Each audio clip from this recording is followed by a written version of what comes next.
Hello, lovelies. Welcome to Horror 421, the podcast, with your hosts, special effects makeup artist supreme, Elena Morales, and your friendly small-town horror author, Charles Campbell. Sit back, relax, and enjoy the frights in this week's episode.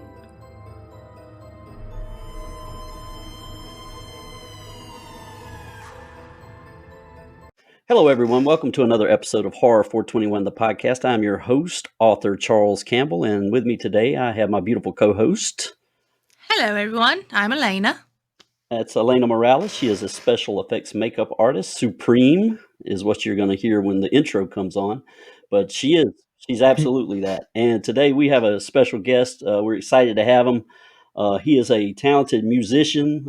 He produces music. He has some of the most I want to say inspiring, horrific sounds that I've heard recently, and we're thank you beyond the moon to have Lyrizone with us today. So thank you for joining us today, Lyrizone.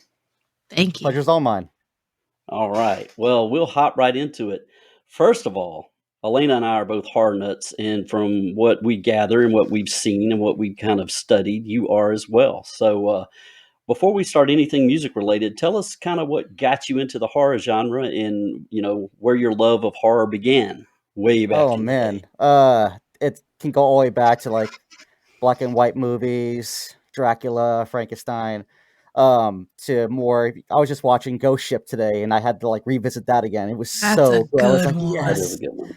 Like stuff like that, like the horror itself, it's the drama, suspense, it's the paranormal, the stuff you can't explain, the stuff you can explain. Like, there's no simple way of my fixation toward it. It's just something that I'd rather watch every single day, which some people think that's a problem. But I mean, you like comedy, I like horror, and some horror has actual comedy in it. So I enjoy it, especially indie, like the indie films. I'm watching more horror shorts because there's so many coming out, and it's just really, really cool. So. But yeah, as far as horror itself, I just gravitate to that. Maybe it's the music, and I just enjoy it. So it sounds like you guys do too. Oh yeah, we absolutely do.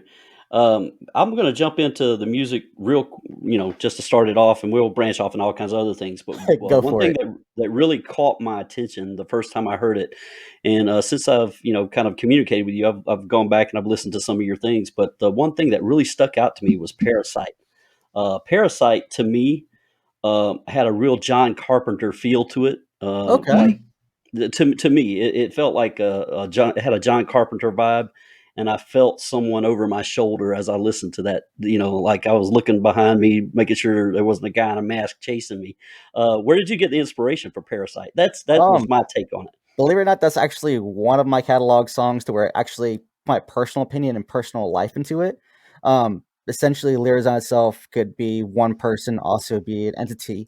It's very vast. It's not just very vague. But Parasite itself, I was going through a bad proposal. Essentially, I was having a really, really bad relationship problem. And essentially, I was like, you know what? Let's make some music about this because I don't feel great unless I make music on it. So when I did, I recorded some stuff to it. Me and Josh, we're still getting our actual, and Josh is for Greenlight Studios, my engineer. I was like, I need to find my vocal template and my vocal style as an artist because I'm coming from boom bap hip hop to just rock and metal, and I want to find a way to like hit the between as far as like metal and the 808s. And I was like, I really like this song. I want to do the chorus. The chorus did well, verse did well, and I was like, okay.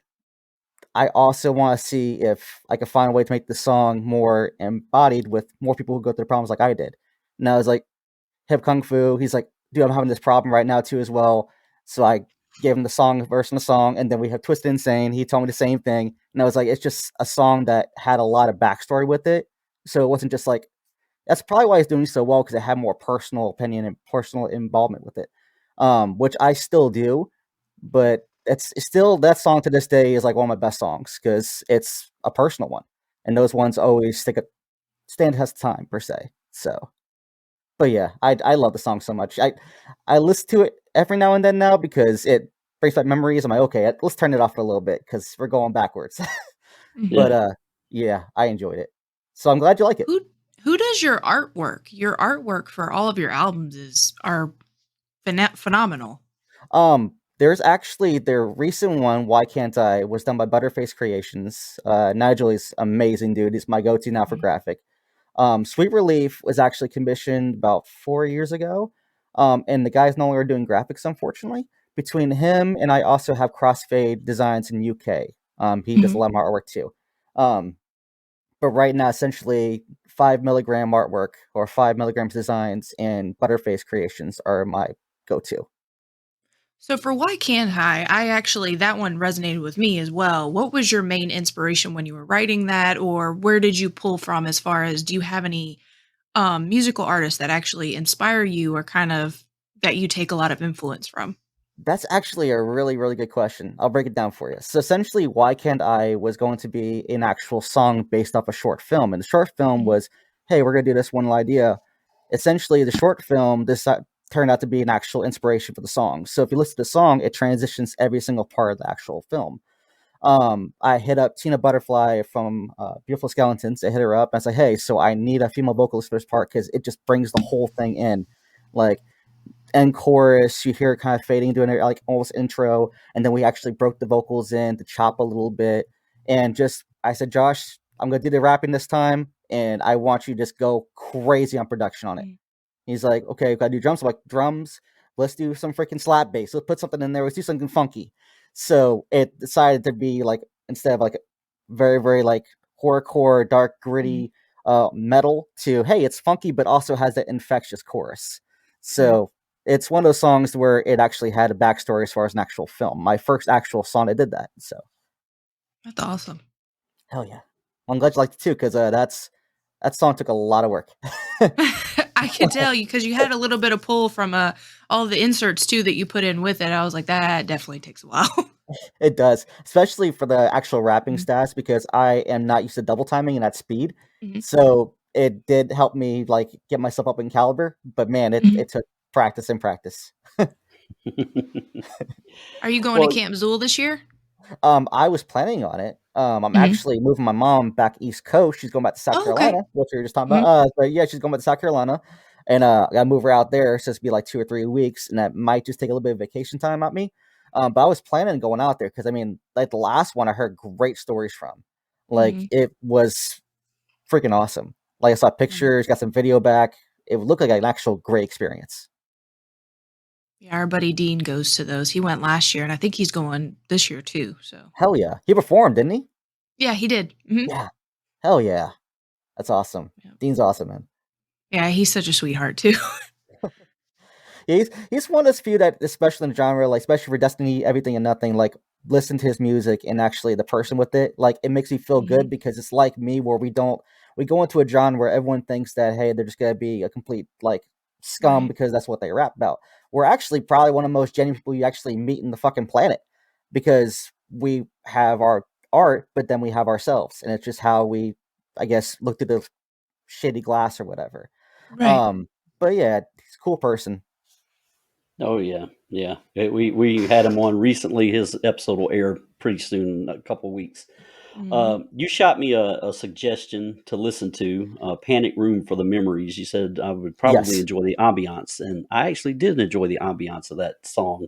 And we're talking about your songs, your Lyrizone. We want to talk about what you got out there. What put that together for you? Because that really set a tone for me as a writer. I could write to that. So yeah, I appreciate it. Well, really that's the thing though, is that between me and Josh, we spent a lot of our time just actually making these sounds and making the production to where if you were in a film, you would hear this song. It wouldn't be something you could just put on a beat on, just rap to it, and it'd be that. We make sure we put Foley into it. We actually work ourselves into it. And me, myself, currently I'm a meat cutter. So I was like, hey, so I have knives, I have sharpening steel, I have some background as far as this goes. Is there any way we can actually work the craft? And I was okay. So for the memories, I actually had on my channel a little short where it shows us actually making the intro. Where I brought my knives from work, clacking the steel against the actual knives to get that sharpening sound. Just had a pair of normal house keys, rattling it like you're going through a jail cell. And I had him say, "Hey, dude, could you mind running down the hallway real quick and then back and make that step like someone's like walking and running?" And that's what he did. So it was just one of those projects where every single one I try to do a little bit more personalization with it to give it a little more like Mhm. actual flair and give my own personal feel to it. That one was not as personal as it could be. It was just one of those slashing songs that I got inspired from listening to, watching Hostel. Hmm. Was going to Friday 13th, which I have a big collection of signs behind me. Um, most that's one of the slasher songs, but want to have a little more backstory for it, to give like the creepiness. There was also a collaboration with Clements Audio. Um, Mhm. the guy also did like the production as far as we had like a hip hop one, and then me and Josh Mhm. add guitar to it, live drums, and made a more metal soundtrack. So I was gonna ask you, do you do all of your own beats, or do you have somebody that comes in and kinda specializes in that part with you? Why Can't I was the first one that we actually did ourselves. Mhm. And that was where we just said, hey, let's go ahead and just do a rock track and go from a new album, just straight rock. Because we've always Right. wanted to do like hip hop. But I think right now, what people want from Lyrizone and what Lyrizone wants from himself is just rock itself. And that's Mhm. where my vocals, as far as the greatness, the distortion, my vocal templates, that's where the branding lies. And I was like, okay, Mhm. so let's see how it goes. And I ended up enjoying it. So we're gonna probably start just doing rock from now on. Right. It brings a new aspect into it, and it's always fun to keep it when you have both because you can always fall back Right. on one, fall back on the other, depending on the Right. mood, the tone of the song, the lyrics and things like Well, that. not So, only that, and Exactly. he brought it up already. He can right. blend them together. I mean, Exactly. when you put two sounds together that are really the opposite of one another, a lot of times great things come out. So Mhm. Right. yeah, that's sweet. Now, Elena and I are both hard nuts as you are, and you Hey, know, Charles, yep. your sound went out. Is it still out? Hello, can you hear me? You can hear me. All right, awesome.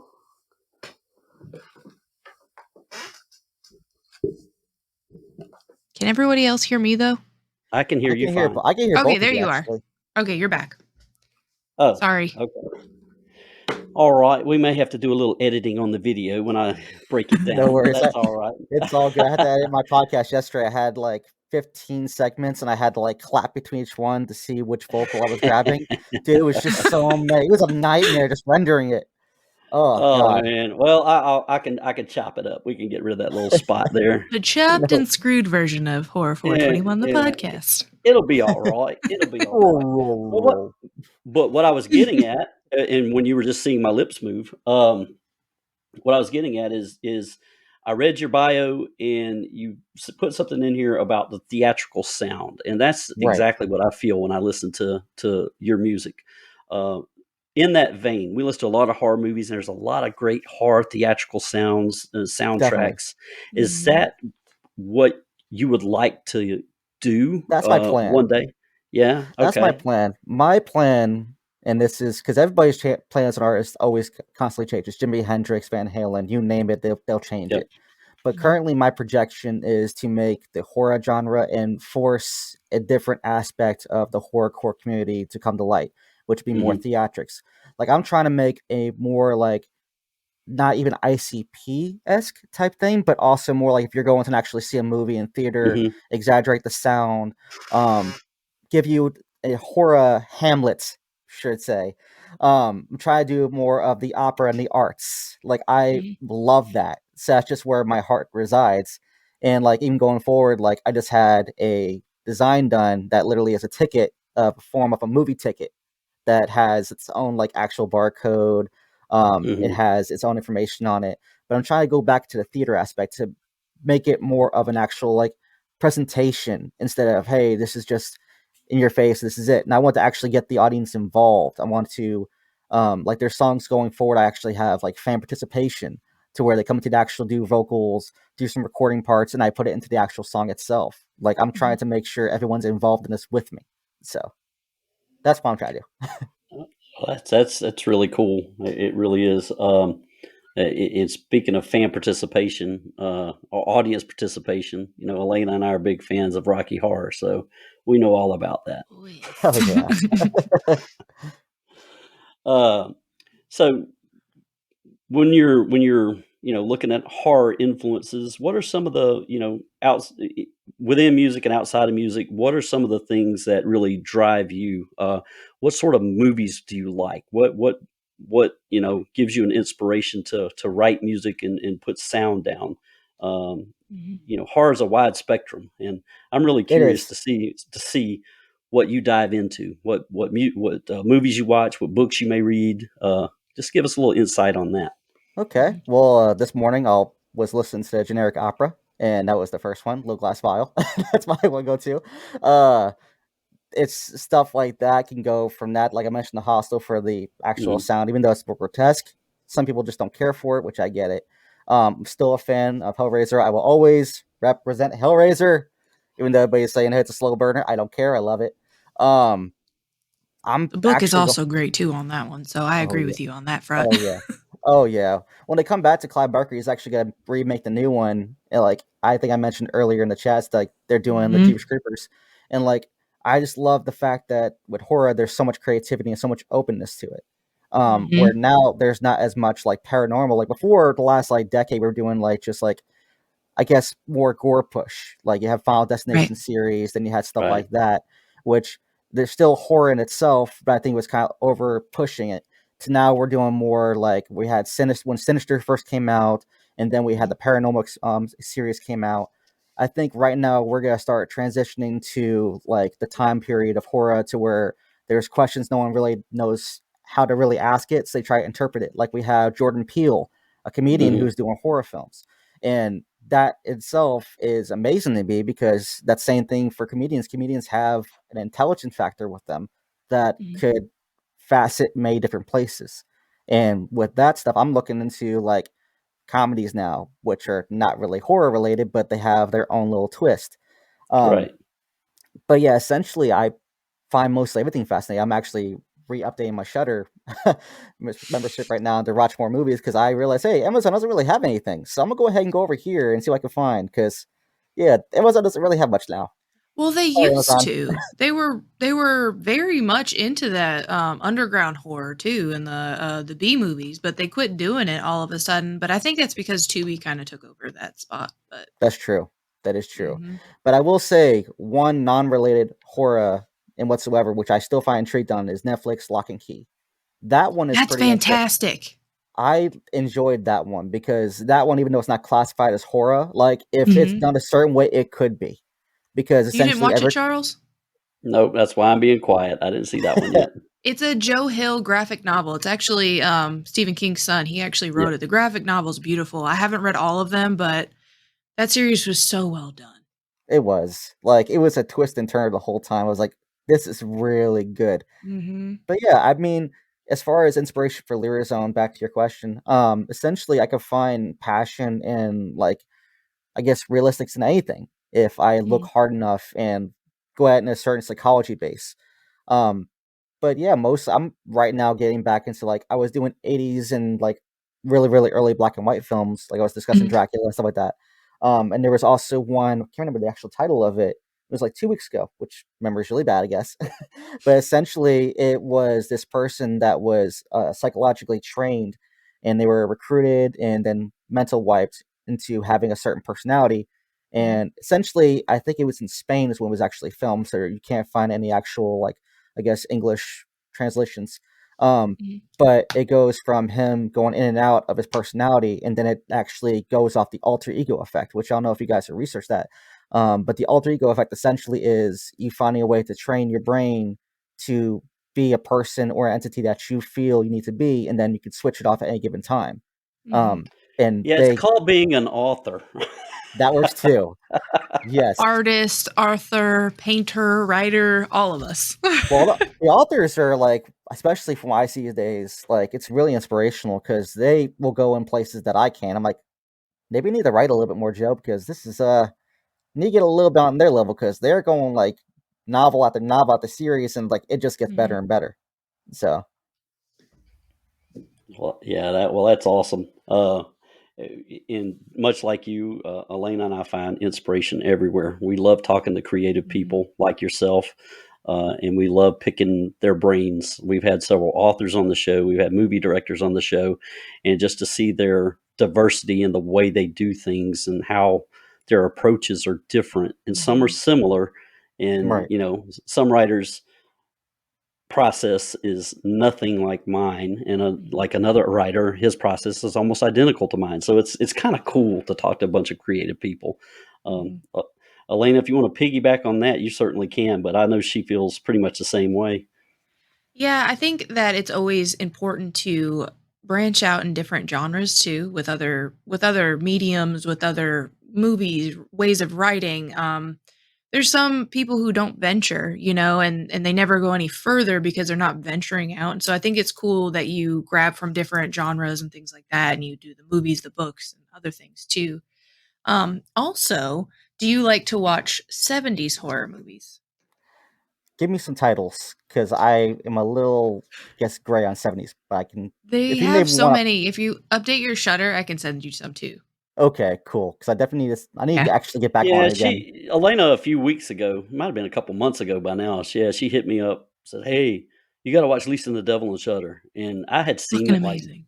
back in 1982 or something, but it came out in like 74 or Mhm. early 70s, and I went back and watched it. Yeah, she was right. Those 70s horror movies are pretty They awesome. had one So on there, and I can't fucking remember the name of it. There's two of them. I can't remember the names. I just know that they Shutter the. You know how they do like the preview kind of. They just start showing Right. the movie. Well, we kept catching them at the beginning, so we just watched them. We were like, "What the fuck is going on?" So this Oh one we man. watched, this guy. The premise that it starts out, this guy he pretty much pays a prostitute, brings her back to this enormous, fantastical castle. Like it's just a beautiful castle, and he brings her into this dungeon room. They get kind of BDSM style, kind of. And then Right. all of a sudden, she's trying to run away and he kills her. And then like the butler's like all in on it. It turns out that his wife was a redhead. So he keeps paying all of these redheaded prostitutes and kind of like that's how he is. And you're like, why are you're what's going on? Because at first it's like him and his wife had a very loving marriage. Right. Then it turns out the wife cheated on him with like a family member. So his way of paying all of these redheaded broads back is to kill them. Like the wife, it was a mess. It was a whole It mess. sounds like it. And but I'm not going to say anything else because it'll ruin the entire ending. But the ending was just like, what the fuck? It was great. It was awesome. You have to watch it. I will find the title and I will send it. But Please it's so do. good. It is juicy. Oh man, that's gonna be a hard one to top, because the only one I've seen that was kind of remotely like that is the house that Jack built, and even that one was kind of like, That's actually a good what? movie too. yeah, Like, That that's was a good. what the fuck one though. yeah, my fiance couldn't watch the hunting scene. She's like, I'm out. I'm like, okay, later. She Yeah. couldn't do it. I was like, very few could stomach that scene. I was like, I get it, I get it. Like, some people can't. Like, I myself personally love the Hannibal series, which Oh, they're I believe, fantastic. like, I loved it, especially even the actual like show itself, like the transition into Will Yes. Graham, and I'm like, okay, I like this. It's cool. They did a very good job because have you read the books actually? I haven't got a chance. I have books behind me. I haven't got a chance to look at them just yet. That's my one thing now, since I'm watching a lot of movies, is go back to the Mhm. books. Mhm. Because sidestep the Harry Potter, like the Harry Potter books are a lot like worse than the actual movies. Right. So you can find a lot more in the books than Mhm. screen time, because usually they can't rate it a certain way. But Right. yeah, Well, books are my next there's go-to. there's some things in some books they can't put in movies. Well, of I course, like think the original Red It and stuff like Dragon's a that. very Yeah, good Yeah, one to yeah, pull from though. yeah. right. Definitely. Mhm. What is your favorite horror movie franchise? I know Oh that's a god, tough question. I knew that was coming. I wasn't ready for it though. That's what Um, she said. Sorry. uh, see, The I window was would left open. close the window. But yeah, essentially, I feel for the series wise. Oh man, I don't like this question. Because I honestly I would say Friday 13th, but there's two of them I just do not like at all. Like Well, Jason X, which two? Jason X, I Which didn't two? really care for. Okay. And That's a no one really likes that one either. well, it's kind of like, I guess it's the space theme, because I hate the same thing for Hellraiser. It's the same thing. It's all space. I'm like, okay. Like, I just Mhm. saw a meme the other day talking about Amityville horror in space. I'm like, how would that work? Like, how in hell No. are you that? No. Stop. You're done. Well, I refer that to the next Sharknado. Like, that'd be something that she's like, hey, that shouldn't happen, but it's gonna happen. Like, just weird things. Like, hey, we'll just make this happen next time. Like, let's just like rain books. Like, instead of Fahrenheit 451, it's just books rain down on you out of nowhere. Like, it's raining knowledge. But yeah, essentially, as far I would say those two, the Friday 13th and Jason Takes Manhattan. I don't know why I slept through Jason Takes Manhattan too many times. I guess that was the one. But if I had to choose one, oh, this sucks. I might have to come back to this question because I'm still trying to like actually go back on the series that I've been watching and say, I don't want to do something generic because I haven't watched a lot of movies people don't really watch anymore because either they just got bored of it. Yeah. I'm gonna come back on that one. I promise. Going back to that space theme. Okay. With did you ever watch the Amityville Horrors? Not Yes. Amityville Horror. I'm sorry. Jesus Christ. American Horror Story. Thank you. Fuck. Oh my god. It's okay. The second season when they combined the religion and the space thing with the aliens, Right. that pissed me off. And everybody's like, "That's my favorite season." I hated that one. I'm like, you have too many ideologies going on, and I don't my favorite like season. it. See, love that season. See, Charles. I don't know. There's people. There's usually two sides of the audience as far as that because I get banana, baby. Because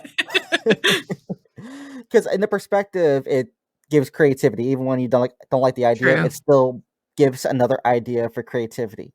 But there is also some places, and I'm susceptible to that idea too, that two things probably shouldn't be the same. Like if some people, as far as horror, they would not like to hear like it with comedy at all. Like they're diehard horror, they just want to have goosebumps the whole time. They don't want to laugh. They just want goosebumps. And then you'll have people who actually enjoy the comedy side. Like they had a Paranormal Activity. They had the comedy version was like Haunted House or something like that. And it was like a parody. Kind of funny. I thought it was hilarious as hell. Like I still quote it 24/7 saying, "Welcome to a furniture, cuz." Like I still like I quote that 24/7. But that's just one of the things where it's a person's opinion. It's everyone has theirs, and that's where I'm like, hey, I understand it, and that's where I just like, hey, cool, I move on. I even like a little comedy sprinkled into a serious horror movie. I mean, you can have a little comic relief elements, right, in more serious horror movies as well to kind of break the tension before they smash you over the head. So, but yeah, I'm like you, man. I can roll with it if they put some comedy in there, great. And usually on some Club Dread type stuff. I don't know if you guys seen Club Dread. Oh yeah, I've seen it. I didn't get to watch that one yet. Oh, you need to watch that one. Yeah. All right, I'm gonna watch that one then. That's the epitome of, hey, I don't know if this is a horror movie anymore. This is just comedy. Exactly. It was funny as hell, but it was horror for sure. Yeah. But yeah, check it out. I actually like it is more it's basically comedy. It's about the demon baby. I forgot. It has that one bald guy. He acts in literally like everything. And they made a spoof off the one where the couple vacations on their honeymoon and she gets pregnant with the devil's baby. And it was fucking I think it's literally just called Demon Baby. It's on Shudder, but it's so funny. Like you have to watch it. I don't know why that made me die laughing so hard. Like it should not have been that funny, but it was. All right, and that one adds to my list. Yeah, I don't think I've seen that one yet.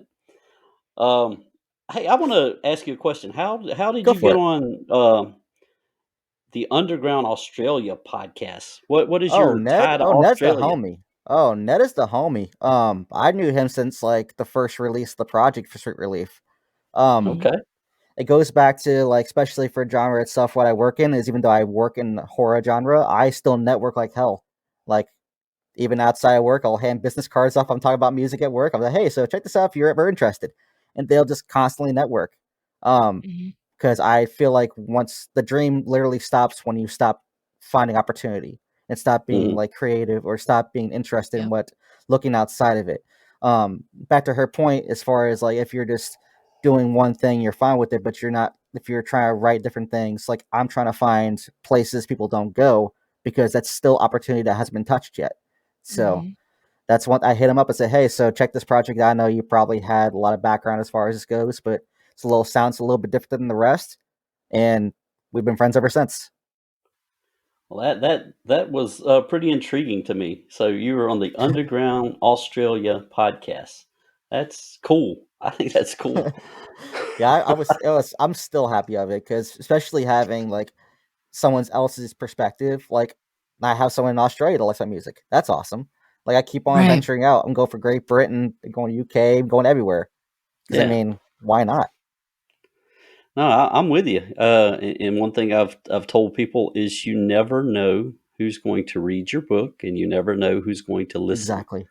So Exactly. you get the right person one day listening to something or reading something, and your world might change the next day. You never know. Hell yeah. That's pretty much how yeah, me and you became friends. And I ran by you. You never know who's gonna like your art one day. Ran by you. Had a photographer became best friends with that I got hired at the haunt from them being friends with them and a photo shoot we did. So it's like you never know who you're gonna see. You never know who you're gonna run into. You meet on the internet. There's so many different internet friends that I've made, which I think you added me through Dean and Dean and Christy.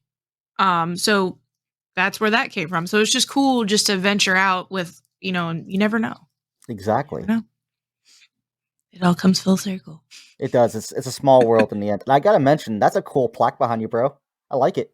I saw the post Oh, about the thank you. horror 421. That's really cool. Oh yeah, my good friend Mike Leonard. I'll give him a shout out. He would burn that for me. Hell So yeah, that's awesome. thank you, Mike. Yeah, he's a good dude. Love Mike. It was a late birthday gift. He said that was the second version he'd made. He kind of screwed the first one up, but I was like, dude, that's awesome. So Wood burning you Hell is know, yeah. very difficult. yeah, yeah, he did a good job. Did a good job. So more on the music front, I've heard the things you've shared with me. Right. How are you? How do you get out there? Are you or do you go to clubs? Do you do any of that scene? Do you It's you know? actually funny you say that. Go ahead and pull my baby out real quick. Okay. Uh, so I don't think you guys have seen this yet. So essentially, right now is I'm working on my first actual LP, and right Mhm. now we're doing shows, and I'm getting myself in the door because right now what I'm focusing on is getting the internet presence, and then when the internet Hmm. presence hits, then the live goes. Because right now Right. it'd Right. be different if it was like a decade ago, to where you had like myself, a CD player in your pocket, as far as cargo pitch, just walk in and say, hey, so Right. now you have to get a digital brand first and get your That's online right. presence going, and then you do live shows. Mhm. Me myself, I'm locked and loaded because I'm ready to perform with this baby. I'm ready to go ahead and go. But at this point, I'm pretty much getting myself just the online stuff ready to go. I'm Mhm. also pretty much going to friend shows and get myself familiar with the promoters, um, building the crowd and network, getting myself like personally out there and let people know who I am. That Mhm. way, I can transition myself into the actual show side and just start killing it. Mhm. Because I look at my craft a little bit differently than the rest. I maybe play myself a little too much. Because I try to find a way to, because myself, I'm not a pessimist, but I'm a realist. I try to see every single thing Right. before it hits. Hmm. Mhm. Especially for when COVID hit, I was like scattered because I didn't know how I'm supposed to do anything live, how we do live shows, or do things pre-recorded. But now since things are open up again, I'm like, I was talking to Josh, like, hey man, so we're gonna have to start like getting someone for like live drums, and I have to commission someone because Lyrizone itself, even though it's a band sound, I do Mhm. have some production that's actually still not in the band involvement. So I was telling us like I might have to hire a drummer, or if you want to do live guitar with me and I do vocals, like we got to keep some people on hand. But right now, I think we're gonna start transitioning to get myself a drummer and just do some live shows. Probably do like a couple songs from the last EP, Country Carbon Diner, um, Mhm. Why Can't I, and stuff like that. And I might even ask Tina if she wants to do some background vocals and just come through and like pop up and just start killing it in the show. But yeah, it's my plan is essentially I'm looking at now. We're pretty much going back and forth because we're working on a new song right now. My plan is to figure out a way to get this song, at least do 3 or 4 songs, and Mhm. just get my feet wet out there. And then when the LP is done, do the first actual like big show. Well, that's awesome. Awesome. Yeah, and we're pulling for you. Appreciate it, man. You're so theatrical. I think you would be a sight to see in a good way on stage. So yeah, yeah, I can't wait to see that Oh, me happen too, for you. man. I'm trying to invest in everything right now. I'm getting like the smoke projectors and everything. I'm gonna try to like go make it a whole experience. I was like, we got some smoke screamish projectors, do kind of like some cool All of tint it. with it, all of it. Like Mhm. I saw that in my last show and I was like, that is really cool, especially when the lights are going down. Like it sets a certain Mhm. theme and it gets you like you're visually into it, like you're watching an actual movie in front of you. I love the Right. performances. So I'm trying to make an actual, I guess the way I'm trying to put it is that I don't want to just be an artist that goes on a stage and then once the stage is done, like there's no more element or surprise. Like I want to make sure every Right. single place I'm part of has an experience with it you can't find anywhere else. And that's Yeah. what I strive for. See, and that's why I will always go to Rob Zombie shows. I don't care if it's the same fucking show every single fucking time. He always has cool props out on stage. He's Oh got the yeah. smoke machines. He's got the stuff that like flies out at you. He has the beach balls thrown out. He's always keeping it an interactive show. Well, same So thing it's with that just in cool to Ramstein. be there. Yeah, Yeah, definitely. yeah, exactly, exactly. Same with Jenna Tortures. Jen Vincent. She's always doing something weird on stage, piercing bodies. There's always some element that keeps it visually interesting, like Guar, Galunatics, all the cool stuff. Just There's cool to see. there's one band I was actually gonna recommend for you. I think it's called Twin Tower. I think it's called. Mhm. Let me see if I can, because I remember it actually being more classical music. I think you would Mhm. appreciate it. But their stage shows is crazy. Like they'll have like carcasses in the very front of the actual stage. And it's like as soon as you walk in the door, I'm you just in. smell death. And I'm like, I don't know if I don't like this, but I don't know if I do. Because I feel like I should not be actually looking around every corner while I walk in here, but I feel Yeah. comfortable. It feels I'm not good. sure if the person behind me has a butcher knife or not, but I'm just gonna stay here and enjoy it. Twin Temple is the band. Oh, I've seen them. I met them. I actually have a picture with her. She is, oh my God, her voice. Yes. Like, Dude, so you know what I'm she is saying? fantastic. Yeah. Like her octave range is up there. I was like, oh my What a God. what a powerhouse. And like the beginning of the show when they do the ritual and then the end, the Right. blood, it's perfect. Charles, it's a satanic doo-wop. All right. So check them out.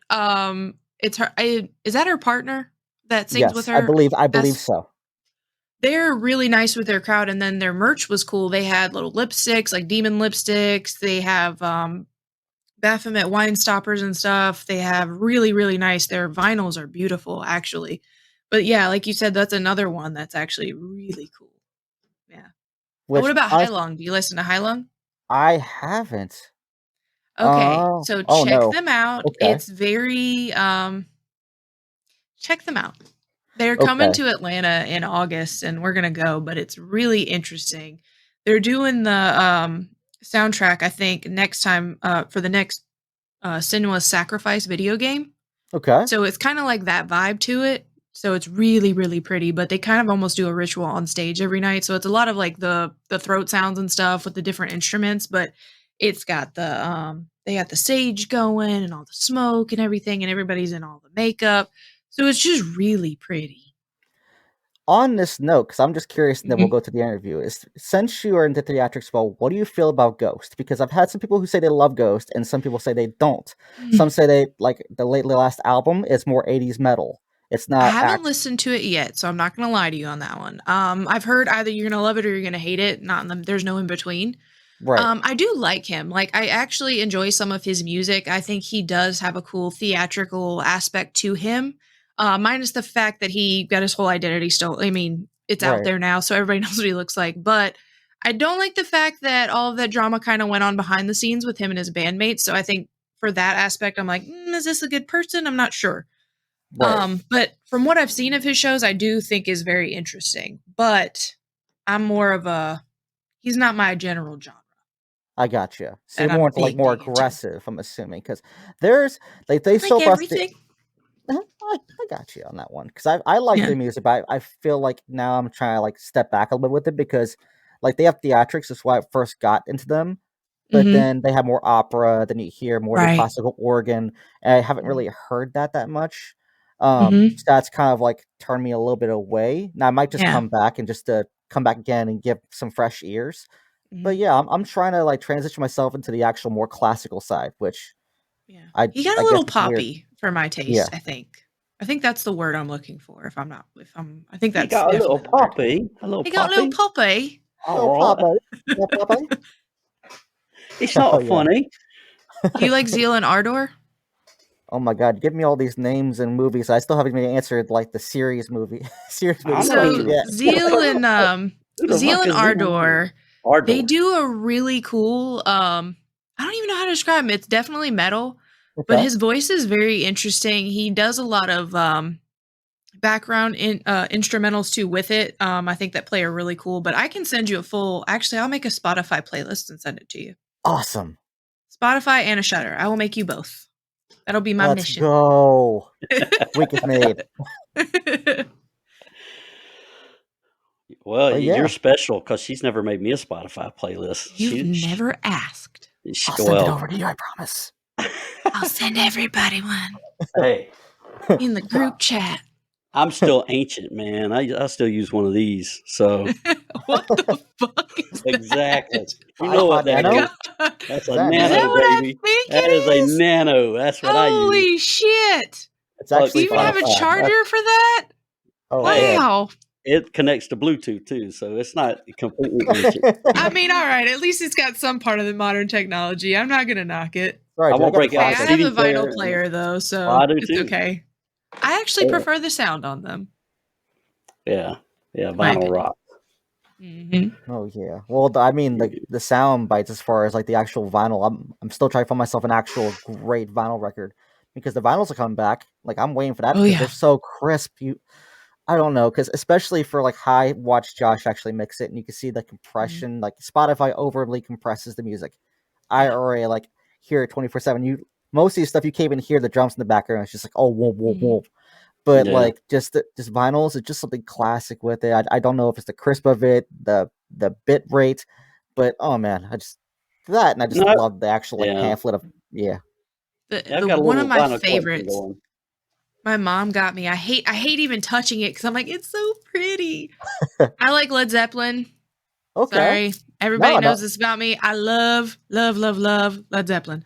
She got me like this big freaking it was the Mothership one. It was the really expensive collection, and man. each vinyl has like the band member with it, and it's the whole book. They're really pretty. They're just red, and then we got a typo negative one. That's Now, a deluxe typo edition. negative That's on really hard to vinyl. find. Well, we didn't get the full collection. I wish we did, but that was like $700. Makes sense. Yeah. So we just got the one, but it is the sound, I don't know, it's just way better than listening to it on Spotify. So we listen to that one a lot in the house. Oh yeah. Well, that's the thing though, is that a lot of stuff as far as like I guess systems and processing aggregators. Like if it was me, like even going forward, like anything they have as far as music, I'm slowly but surely taking all my music and put it on the website instead.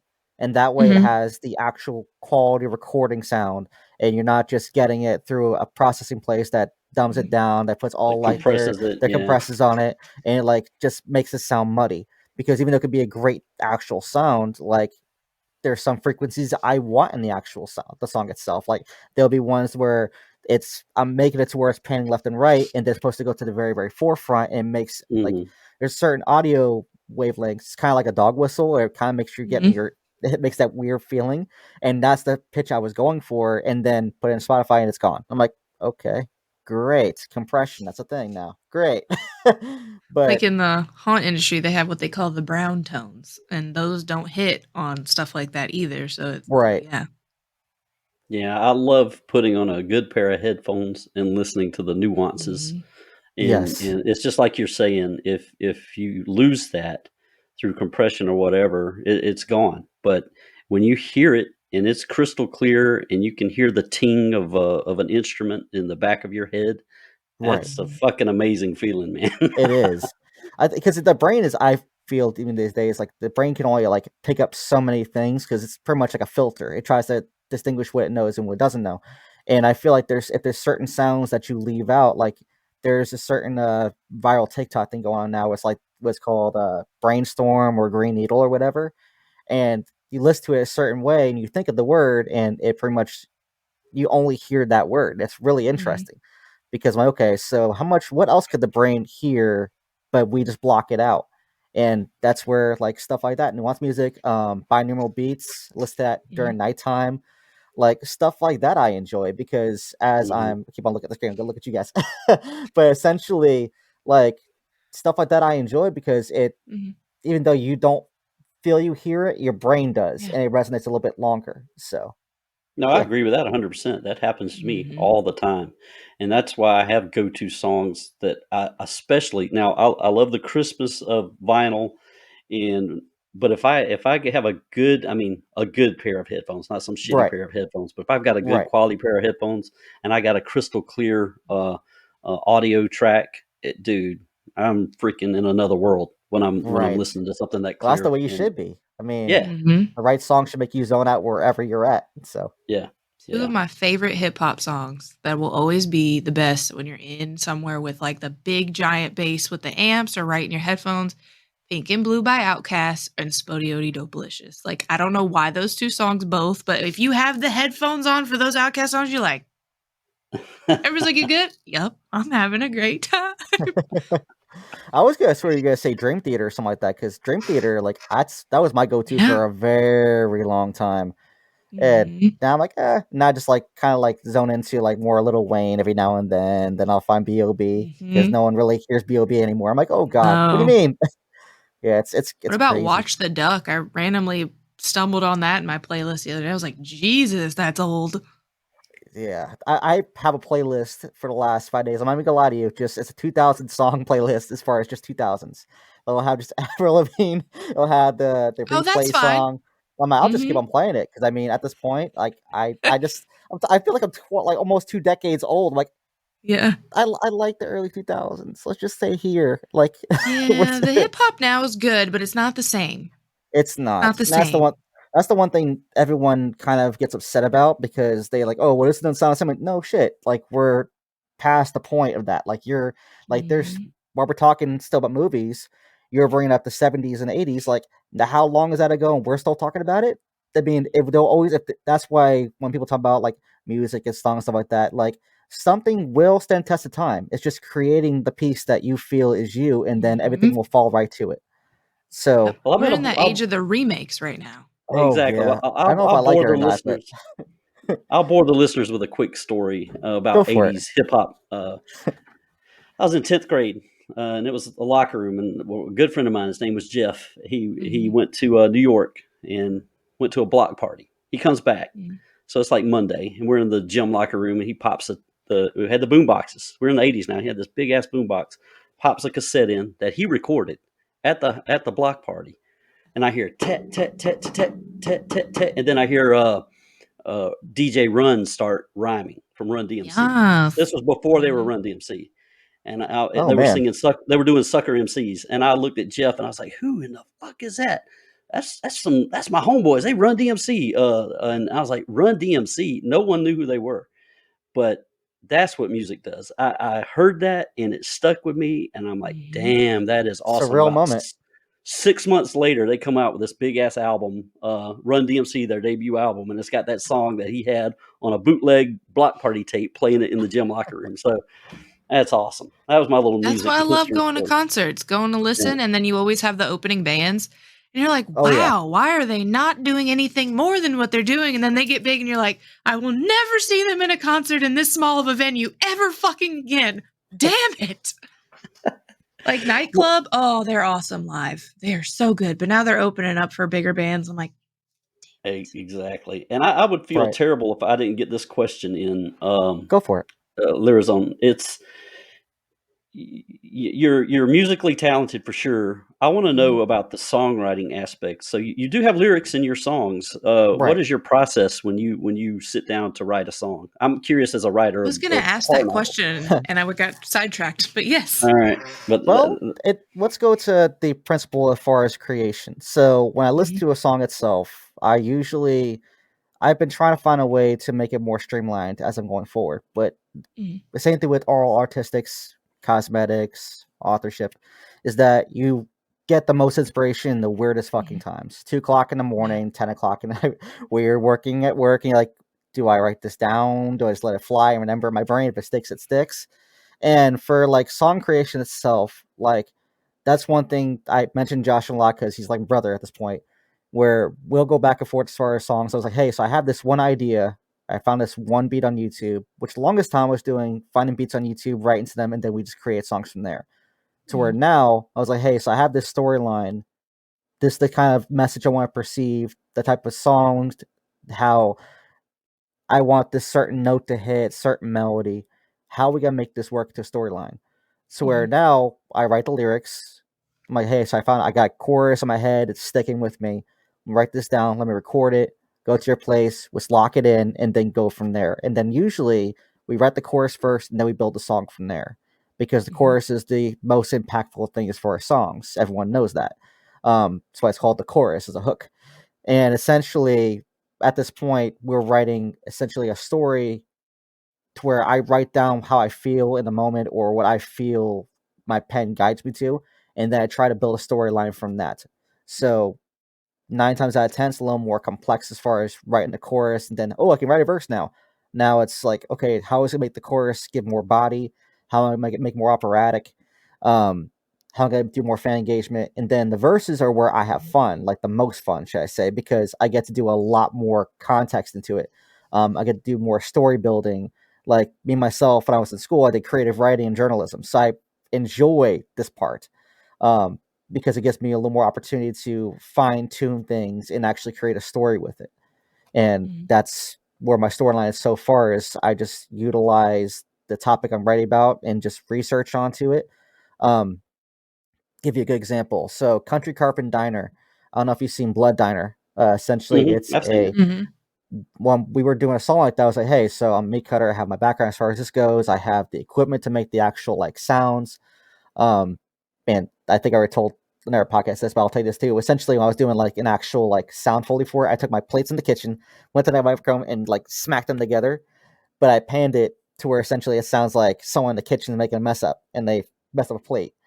To where like stuff like that, I had to do more research as far as like what does the person who owns the diner, what did they experience. I was watching that between that to next and waiting the comedy and stuff like that to get a comic relief feel.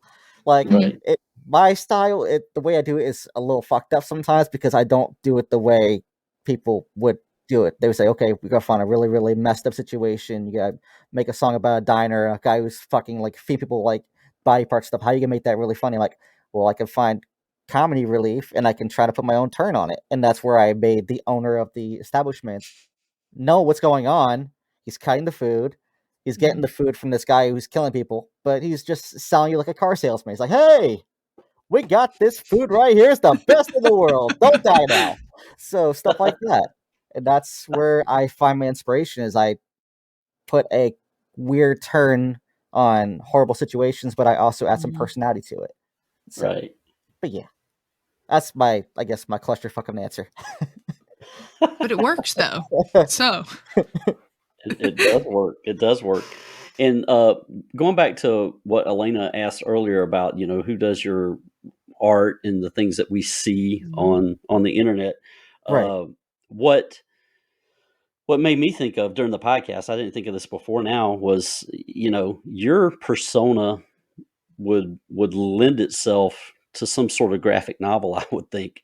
Just from that artwork depiction, I could see that character in a graphic novel, in a series of stories, actually. What do you think about that idea? That My intrigues me a little bit. plan, it was actually still being brewed on because I'm actually reaching out because it's like back to network phases that I don't stop at one point. For Christmas time, I was planning on getting a short comic book together, about Okay. 14 pages, 14 to 16. And I was going to reach out to many different people as far as illustrators, and I was going to do like a little like package for inmates in prison as far as Christmas. So I give them like a little booklet for Christmas gifts because even though it would be graphic, so it wouldn't be like, hey, so it's like strolling down the woods, but it's going to be something horror really, but they would actually enjoy it because, I mean, you gotta give back in positive energy in a situation where you see negative. So stuff like that, that's where I'm kind of like trying to do the illustration side because I don't really care if anybody else doesn't do it. They can do as much as they want, but I feel like it's my point now to give back because there's only so much you could take from a culture itself as far as horror and then put a positive spin on it. So that's my plan as far as narration is do a comic book, but each one has a certain like theme. I had about 9 pages so far. Each page will have its own specific theme, own story. I think I had one. It was gonna be like this Wendigo like type idea, but a little bit on the offside of satire. but something like that. That's what I was looking at, because I think that'd be pretty cool. I mean, I've seen artists do comic books, stuff like that, but I was like, Oh yeah. let's give a shot at it. So we'll have some black and white. And what I was thinking about doing, as far as this one, to make it a little different, is that each page has its own different style too. It wouldn't be all the same Right. style. One would be a little bit more in the cartoon animation. One would be more Mhm. like Ricky Steamboat, and then another one would be Right. kind of more of like, I guess, an anime and manga style. So Right. That's actually a pretty good idea. I've seen that concept a few times. I used to be a comic book nerd, so I used to collect comics all the time. I kind of oh man, fell off of that in my late 20s after I had oh, they started still having go for high kids. prices, man. But Like, oh especially now the early yeah. ones.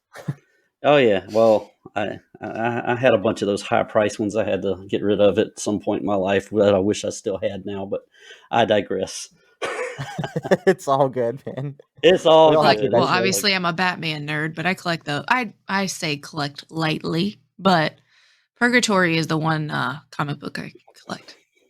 Okay, I had Spawn, and I still have it. Like, Ooh, I have my Yeah. little Spawn figurine I've had since I was like 5. oh, I Well, love Spawn so much. I feel like that's a topic no one really discusses enough, because I just Mhm. yeah. love that. That and Blood Rain, which Blood That's sidestep. Rain. actually Yeah, a good one. I played the But yeah, video games. I love the Blood Rain video games. They were oh pretty man, cool. the videos is so good. Like, it's it's so underwhelming as far as what they try to make it now. They did a fan release for it, and I mean, they Yeah. tried, but the storyline was all convoluted. Like, I mean, we're gonna go back to the Texas Chainsaw Massacre and compare that to the old one, then there's be a lot of differences. All right. Which Well, before we end this podcast today, I need to hear. I personally need to hear why the two of you Yes, absolutely fucking my hated time has come. My time has dun, come, you dun, hated dun, dun, dun, children. dun, dun, dun, dun, dun, the dun. the new Texas Chainsaw Massacre. I didn't hate it and I didn't love it. I put it out there publicly. It was But I want to hear this. I'm going to be quiet and let you two talk about your hate for this movie. Are we gonna go in chronological order of the movie? I don't care. Do what you want to do. Okay, for starters, number one, you don't just fucking go in the middle of fucking Texas and bumfuck Egypt and try and gentrify. No, I'm sorry. This just no. And then you're in a fucking Tesla in fucking Texas. No. Facts. Go on. No. I'm sorry. Fucking no. And then all of the characters were so fucking one-dimensional. Like the one guy who possibly could have made some type of fucking sense in the movie, they killed him. Pissed me Yeah. off. Anyway, Yeah. sorry. I digress. Going back to the beginning, I just so many things. Go. You go now. I'm starting Okay. to go so many All right. things. Let's go ahead and I'll start from the very top. As far as the creep factor, there was none. No. Ambience, I even gave it the benefit of the doubt by watching it first, and then I waited 4 days exactly, and then I had me and my fiance watch it, and she hadn't even watched the first one, and she said, "Do you like that scene?" I was like, "What scene?" She's like, "Oh, the guy got hung up and all that shit." I was like, "Yeah, that's the first one." She's like, "Oh, I thought it was the second." I was like, "No, that's the first one." So I was like, "Do you remember anything?" She's like, "Well, the guy wouldn't die." I'm like, "Yes, that's the problem. Is that she got essentially the problem and everything too, is that I tried to take now, mind you, I love the movie was good. Okay, I'm not gonna bash it. So use my platform to say I didn't bash it, but I will say there is no way. I know there's movie logic. This man puts a chainsaw through your stomach, revs and holds you up. You're sitting there flopping. You're dead. Drops How you. old is this bitch too, by the way? Exactly. I need to know exactly what No she hate has. on old folks. I love old people. I do. I really do. I hope you do, because I am one of them. I'm one of the old people. But You are anyway, not old. You have a podcast. You're old enough to know how to use technology. What I'm saying is this bitch old. Essentially, she took a vitamin D for vitamin damn because she will not die. Like, essentially, I'm Vitamin sitting D. here, I'm like, okay, she's back again. Shoots. I'm like, okay. And then She might be keeps on on going. blood thinners. You don't know. She might have a heart problem. I'm guessing I don't so. know. Are She you sh- on Coumadin? Like, I need to know how you did not bleed out.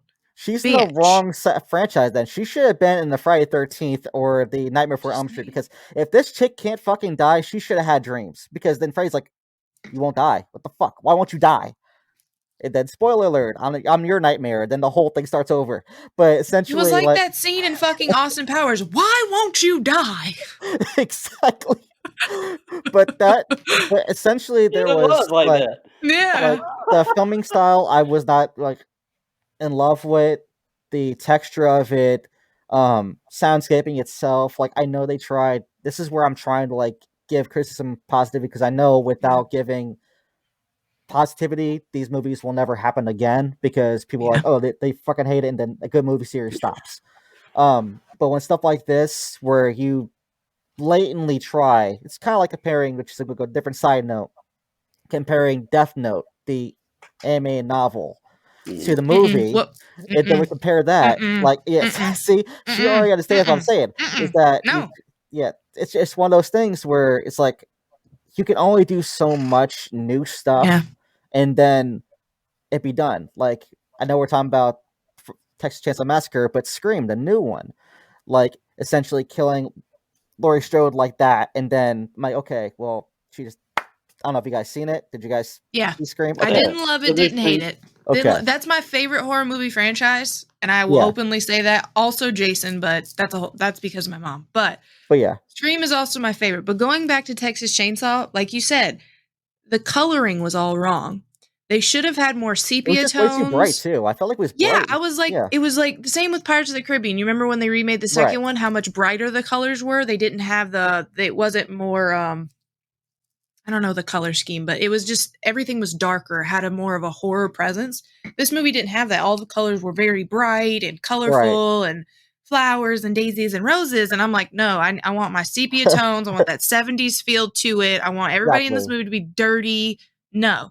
And then going back to what my friend Dean said, where's the fucking adult in this movie? Where's your lawyer? There is none. Where's the lawyer? Did y'all have any paperwork? Did y'all not think to get this? Okay, what is this orphanage? How did he get to the orphanage? Why does he have such a closeness to this fucking old lady? Where was the school shooting? Was her dad an alcoholic? I don't know. Did her dad rape her? Also, don't fucking know. Is her sister like, are they blood sisters? Are they half sisters? Where's their mother? Is their mother dead? Did she abuse them? Is everybody like, and then, okay, so the bus scene. I will give them this. The blood underneath the door in the bus on the bathroom was actually pretty cool. Right. I will give them that. But that bitch who got cut in half in the window. Right. How she was still screaming. How? How? How, Sway? How? How? I agree. I mean, that's the thing though, is back to the extra coloring. Like, I wasn't expecting House of 1,000 Corpses, where it was like 3 filters, blue, red, and orange, and purple. I wasn't expecting that. I was expecting a new twist, but like, I guess like you're pulling the phone out and saying you're gonna be canceled. We're gonna cancel you. Like, I'm like, but why? Like, I didn't even think that was funny. Like, that did nothing for me. That was just annoying. I was like, I hope you die because of that. Like, you deserve that shit. Like, usually there's like, please die. Yeah, I was like, I don't even know why. Like, who cleared this? Like, who said, hey, on the script, let's have this on the script? And I was like, that's not funny. That's not catchy. That's like just blank. I'm like, okay. Stupid.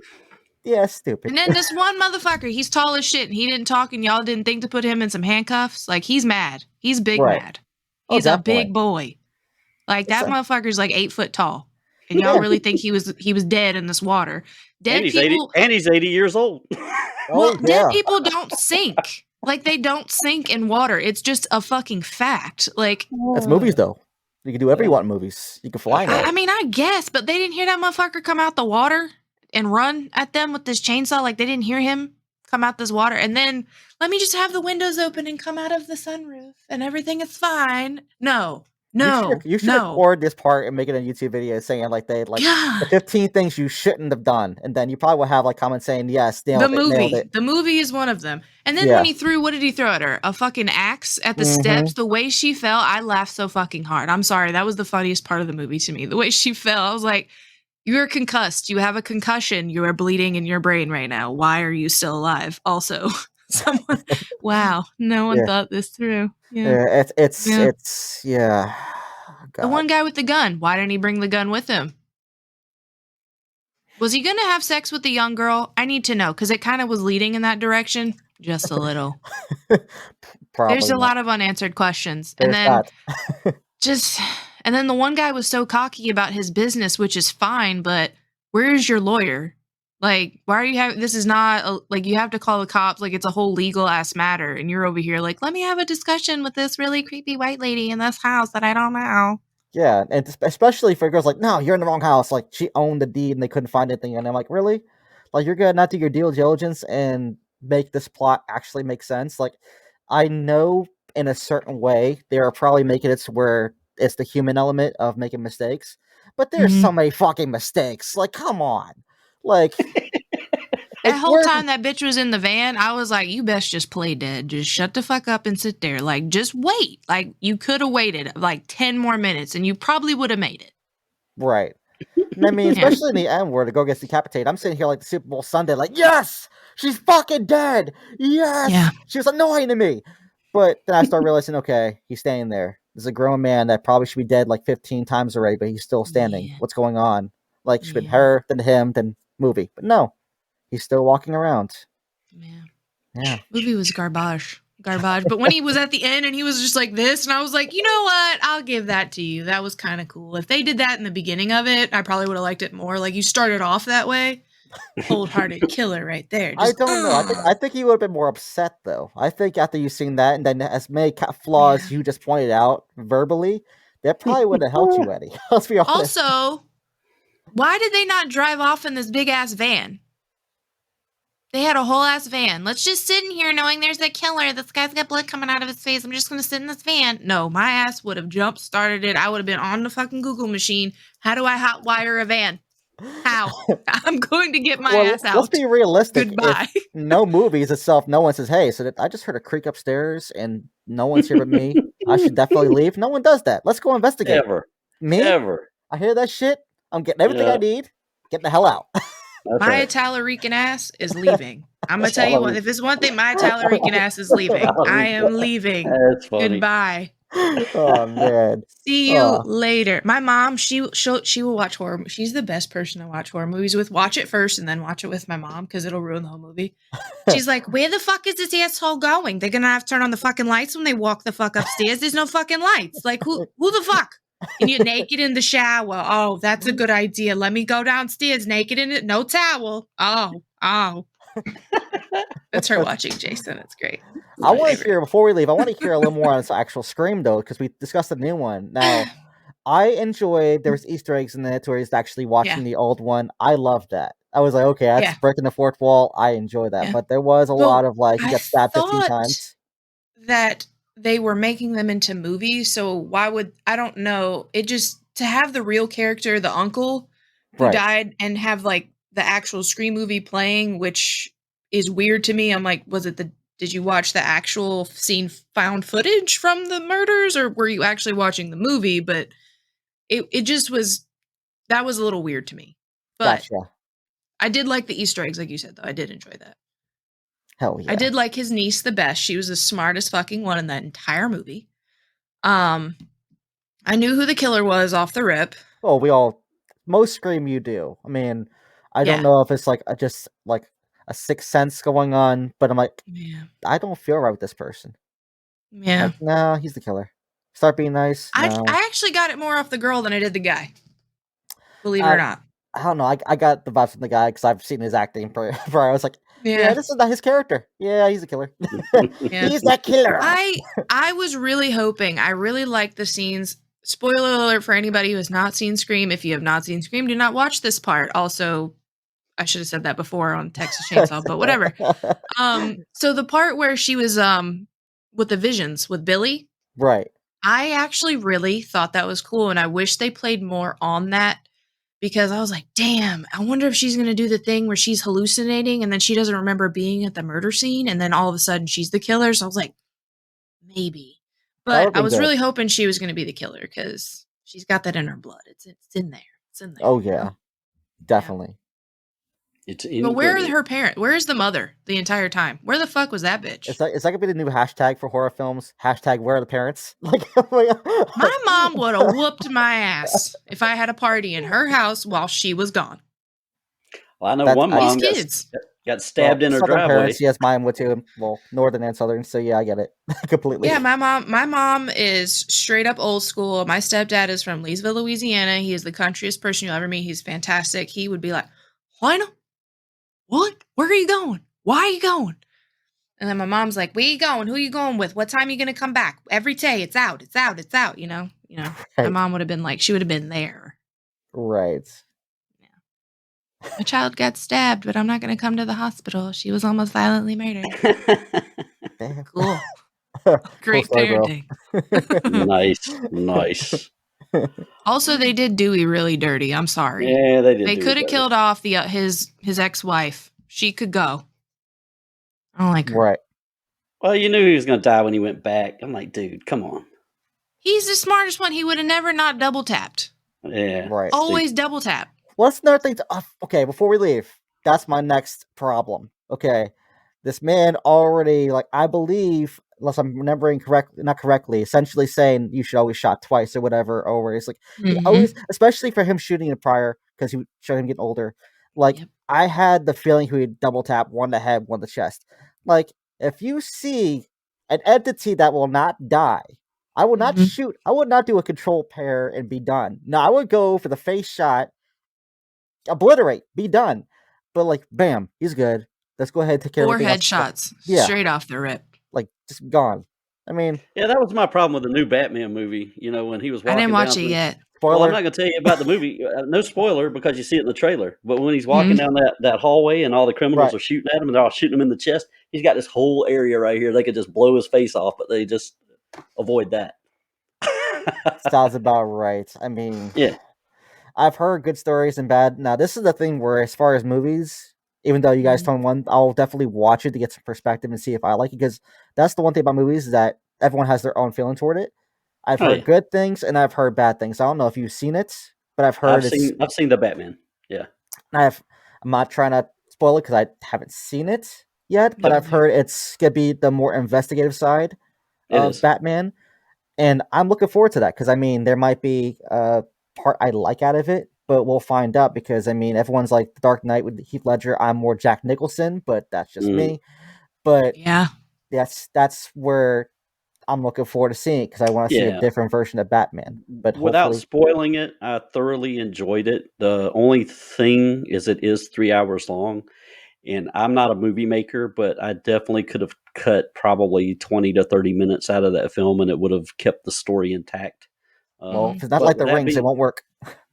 Right, but but it was in my opinion it was a good movie, and Robert Pattinson did a good job in the role. And if you like Batman, if you really like Batman, if you really, really, really like Batman, you're going to get a lot of Batman because he's in about 85% of the film.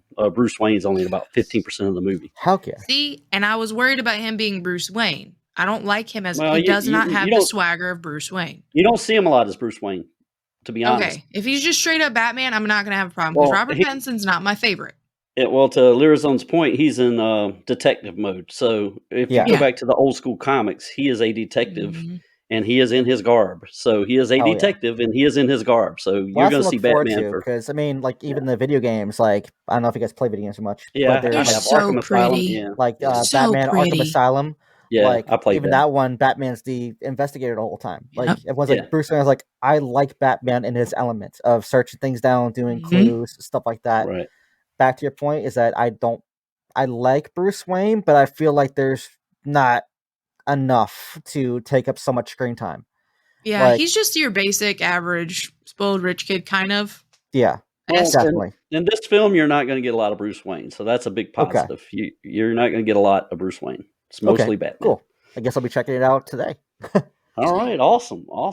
All right, well, I will make you both the playlist, but it's going to be a random one, so you both will get a playlist. Fine. All right, that's fine. Yeah. All right, Lyrizone, we've come to the end of the podcast, but before we go offline and go off the air, I want you to plug everything you got out there, where people can find your stuff. I'm going to include links to everything on the YouTube and Spotify feed, so don't worry about that. They're going to be put on there. But tell everyone where they can find your stuff and what you got going on. Thank you so much, sir. So name's Lyrizone, which you guys already seen the title. Essentially, you can find me lyrizone.com, Lyrizone, You find me on every single platform as far as music. I'm literally everywhere at this point. New music coming soon. If you want to check the latest song, Why Can't I, as well as a short film that's based out of Dead Focus, you'll find that on my YouTube channel. And essentially, make sure let's go ahead and do a plug, because I always do this on podcasts. Let me go ahead and do some graphic design plugs and some like referrals as far as audience and people. So let's go ahead and give a shout to Dean, because go full circle. Dean, you're getting love again. We're gonna do Crossfade Audio and Crossfade Productions for graphic designing, Barnaby. We're gonna do 5 milligrams as far as artwork and graphic design. That's the homie who actually just did my bomber's jacket, which I'll send you guys a link to and show you guys later on. Nice. I have audio engineering, Greenlight Studios. We got Nerds Audio, which is Grant Clements, now his own studio. Artist wise, we'll do Scum, we'll do Twist Insane, check out Kung Fu Vampire. Who else should I name off? And Lyrizone, but just kidding, I'm not gonna do that. But yeah, guys, thanks for having me on here. New music coming soon. Same rock metal style. You guys gotta love it. If you want to see more on it, follow on TikTok, because I have behind the scenes of like me actually doing vocal recordings as well as the actual like breakdown of the process. You'll find that behind the scenes on TikTok only, nowhere else.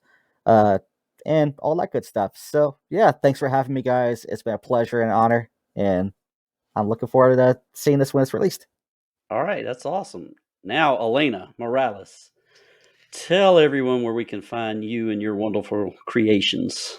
I am Jukebox Baby 78 on Instagram as well as on TikTok. You can find all of my body paints there, general fun creations, the removal of the makeup, haunt stuff, special effects stuff here and there, little fun things there. If you want to follow me on Facebook, I am Elena Marie. You can see all of my random rantings about life, memes, and my makeup included.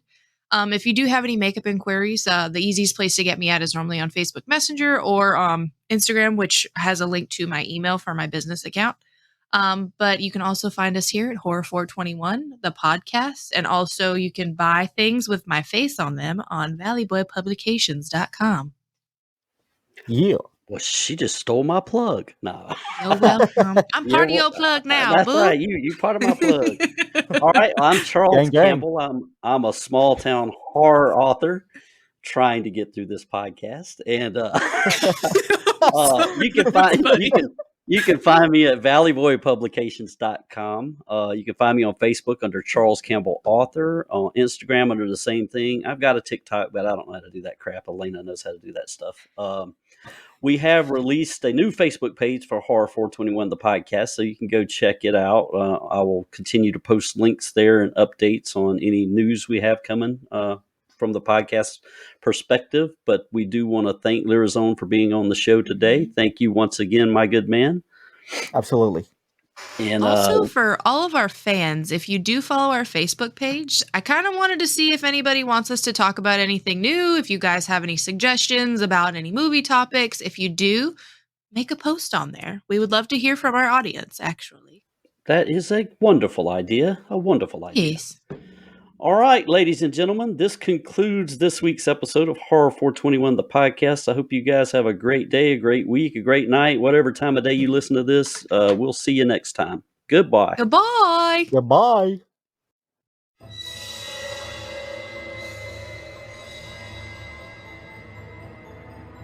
We hope you had a horrific time, lovelies.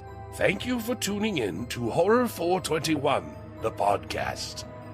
Be sure to like us on YouTube and subscribe wherever you get your podcasts.